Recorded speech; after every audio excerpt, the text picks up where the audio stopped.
Izay ny amin'ny vaoviny fa Sambany tamin'ity taona ity no nisy ny fifaninanana ho an'ireo orinasa nantsoina hoe Trophée HEC Paris Bernard Ramanatsoa zato mahery ireo nisoratra anarana tamin'ny fifaninanana ary nampahafantarina omaly ireo izay hiatrika ny famaranana. Claudia Rasolson sy Mami Rasoanefo.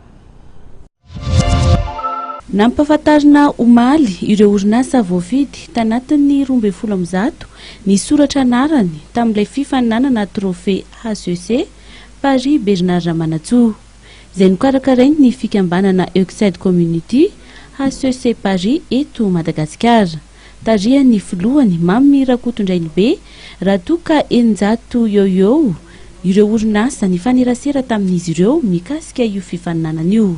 Ilaina dia mampandroso ny orinasa malagasy c'est ifahalasa lavitra amin'ny excellence ny qualité rehetrarehetra zany amin'ny fomba fiasa sy ny fampiasana ny fahaizana zany dia hita hoe tsy ampy izy dia izay na nisy antanjona napetrakay tamin'ity Trophée HEC Bernard Ramanatsoa. Amin'ny fahatelopolo volana septambra ho avy izao no tanterahana ny fizarana ny amboara ho an'ireo izay mahazo izany ary fantatra fa toerana manatantara eto amin'ny firenena na ihany koa patrimoine national no anatanterahana izany satria dia eny amin'ny lapan'Ambohitsorohitra no anatanterahana ity hetsika ity.